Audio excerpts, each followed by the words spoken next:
Assalamu alaikum students. Today we are going to start lecture number 3 from chapter number 20, chromosomes and DNA.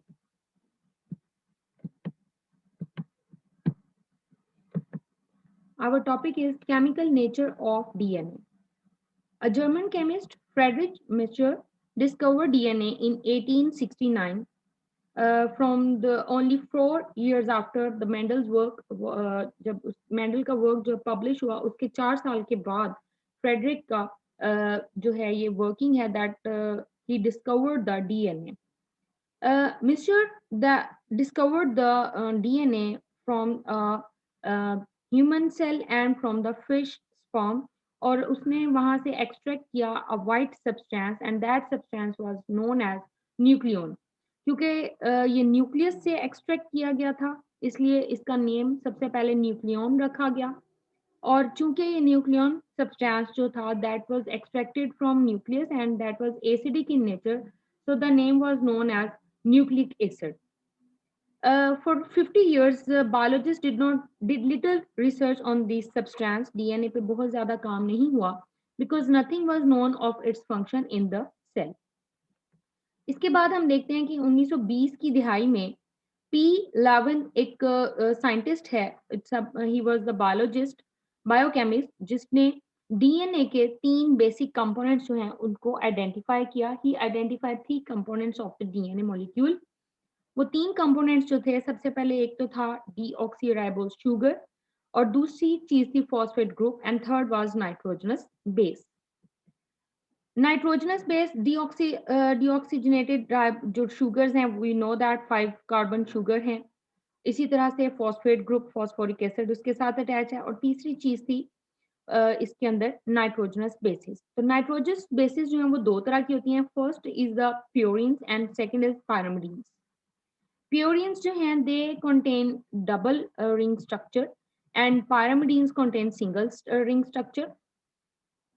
Purines जो हैं they are uracil and cytosine, and third was the thymine, and the purines are adenine and guanine with the two ring structure. Here is a diagram. We can clearly differentiate the purines and the pyrimidines. Purines are double ring structure, guanine and adenine, and pyrimidines are the single cell structure, ring structure, that is cytosine, thymine and uracil in case of RNA. In a nucleotide, अब ये जब हम लोग देखते हैं कि ये जो न्यूक्लियस हमारा जो DNA that is made up of the nucleotide is actually the building block for the DNA. अब जब न्यूक्लिक एसिड न्यूक्लियोटाइड का अगर हम स्ट्रक्चर देखते हैं और नंबरिंग के अकॉर्डिंगली देखें तो शुगर मॉलिक्यूल सबसे पहले हम देखते हैं कि शुगर जो है डीऑक्सीराइबोज शुगर, उसमें अगर हम कार्बन नंबर यहाँ से स्टार्ट करते हैं 1 2 3 4 एंड 5, तो कार्बन नंबर 1 के साथ नाइट्रोजनस बेस अटैच होती है जो कि कोई भी हो सकती है, एडेनिन, थायमिन, गवानिन या साइटोसिन हो सकती है. जबकि इसी शुगर के कार्बन नंबर 5 के साथ फॉस्फेट ग्रुप अटैच है, और ये पूरा एक मॉलिक्यूल जो है कहलाता है न्यूक्लियोटाइड. अब न्यूक्लियोटाइड जो है ये इसी तरह से बिल्डिंग ब्लॉक्स हैं. इनमें कार्बन जो राइबोज शुगर है उसकी कार्बन नंबर 5 के साथ यहाँ पे फॉस्फेट ग्रुप है.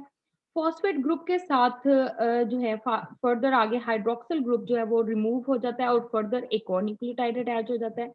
जबकि दूसरी तरफ अगर देखा जाए तो इसी शुगर मॉलिक्यूल के 3 कार्बन के साथ भी बकायदा हाइड्रोक्सिल ग्रुप मौजूद होता है, जहां पर फर्दर एक और फॉस्फेट ग्रुप जो कि अगले न्यूक्लियोटाइड का हिस्सा होगा वो आकर इसके साथ अटैच हो सकता है. इसको अगर हम लोग अटैच करते जाएं, एक एक न्यूक्लियोटाइड को दूसरे न्यूक्लियोटाइड के साथ अटैच कर सकते हैं. You can see in the diagram, यहाँ पर कार्बन नंबर 1 2 3 4 एंड 5 है. यहाँ पर ये एक आरएनए का स्ट्रक्चर है. यहाँ पर अगर देखा जाए तो इन केस ऑफ डीएनए यहाँ पर ये hydrogen molecule sorry oxygen molecule attach नहीं होता, इसलिए हम उसको डीऑक्सीराइबोज भी नाम देते हैं. अब यहाँ पर फॉर्मेशन देखते हैं कि ये एक पूरा न्यूक्लियोटाइड है, इसके साथ यहाँ नीचे एक पूरा न्यूक्लियोटाइड है. इसमें से फॉस्फोरिक एसिड में से हाइड्रोक्सिल ग्रुप यहाँ से ये रिमूव हो रहा है, यहाँ से हाइड्रोजन रिमूव हो रहा है, यहाँ से हाइड्रोक्सिल ग्रुप रिमूव हो रहा है और एक बॉन्ड बन रहा है. यहाँ पर हम देख सकते हैं कि यहाँ से 3 नंबर वाला कार्बन और फिर ऑक्सीजन और फिर फॉस्फोरस और फिर ऑक्सीजन और फिर अगले न्यूक्लियोटाइड का कार्बन नंबर 5। तो ये पूरा एक जो है बॉन्ड बन जाता है जिसको हम नाम देते हैं फॉस्फोडाइस्टर बॉन्ड। और ये बकायदा एक, अब यहाँ पे चूंकि फॉस्फोडाइस्टर क्यों कह रहे हैं, क्योंकि फॉस्फोरस के साथ 2 ईस्टर लिंकेज है। यहाँ पर भी कार्बन ऑक्सीजन लिंकेज, यहाँ पर भी कार्बन ऑक्सीजन लिंकेज, तो फॉस्फोरस के साथ 2 ईस्टर लिंकेज है, so this is known as phosphodiester bond. और इस तरह से इकट्ठे न्यूक्लियोटाइड एक दूसरे के साथ अटैच होते जाते हैं। इस तरफ को देखें तो 5 प्राइम, 5 कार्बन चूंकि फ्री है, इसके साथ फॉस्फेट ग्रुप लग गया तो इसको हम नाम देंगे 5 प्राइम एंड। जबकि इस तरफ देखा जाए तो 3 कार्बन जो है वो फ्री है, तो ये कहलाएगा 3 प्राइम एंड। और हर एक के साथ नेक्स्ट आगे फॉस्फोरस ग्रुप जो है वो अटैच होता चला जाएगा अगले न्यूक्लियोटाइड का।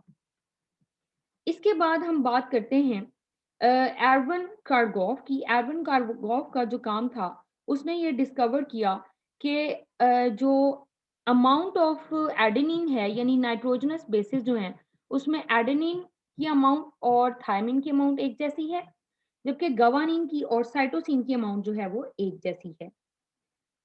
उसने जो है that Erwin Kargov showed that the amount of adenine in DNA always equal to the amount of thymine, and the amount of guanine is always equal to the amount of cytosine. Next हम देखते हैं रोजलैंड Franklin. रोजलैंड Franklin का जो काम था that was by the x-ray diffraction, और उसने x-ray diffraction के जरिए बकायदा डीएनए का एक पैटर्न जो है वो डिटरमिन किया। Rosalind Franklin obtained this X-ray diffraction pattern, which triggered the idea that DNA was a helix. तो इसको हम देखते हैं इसको, यानी उसने जो एनालिसिस किया वो किस तरह का था। A molecule is bombarded with a beam of X-rays molecule, ये DNA की बात हो रही है। When individual rays encounter atoms, that their path is bent or diffracted, and the diffraction pattern is recorded on the photographic plate or film. On analysis, this pattern gives three-dimensional structure of DNA molecule, which we can see in the diagram. ये जो C है, C जो diagram है, that was actually the photographic film. और इससे फिर ये pattern देखा गया कि बकायदा डीएनए जो है इस तरह से हेलिक्स की स्ट्रक्चर में है, 3 डायमेंशनल स्ट्रक्चर है और हेलिक्स की फॉर्म में। अगर इस तरफ देखा जाए तो ये बज़ाहिर हमें जिगजैग लगता है, लेकिन अगर 3 डायमेंशनल देखा जाए तो ये बकायदा हेलिक्स की शक्ल है। इसी को हम आगे देखते हैं कि रोजलिंड फ्रैंकलिन का जो वर्किंग थी, एक्स-रे डायफ्रैक्शन पैटर्न था, उससे रोजलिंड फ्रैंकलिन ने प्रिपेयर किया एक बकायदा डीएनए का एक जो है स्ट्रक्चर प्रिपेयर किया in the laboratory of British biochemist Maurice Wilkins. And that the structure और दैट द जो उसने पैटर्न एक बनाया, जो डीएनए का स्ट्रक्चर बनाया, that suggested that DNA is a helix shape with a 2 nm diameter, complete helical turn every 3.4 nanometer. तो इसको हम लोग डायग्रामेटिकली भी देख सकते हैं। हमारी बुक में भी ये पेज नंबर 131 पे डायग्राम है, जिसमें हम देख सकते हैं कि डीएनए जो ऐसे हेलिकल स्ट्रक्चर है, उसका हर टर्न जो है, ये अगर एक पूरा यूं टर्न देखा जाए तो 3.4 नैनोमीटर का है, जबकि ये जो डायमीटर है ये 2 नैनोमीटर लॉन्ग है, और ये तकरीबन पूरे डीएनए में इक्वल है, इसमें कोई जो है वो चेंज नहीं आई थी।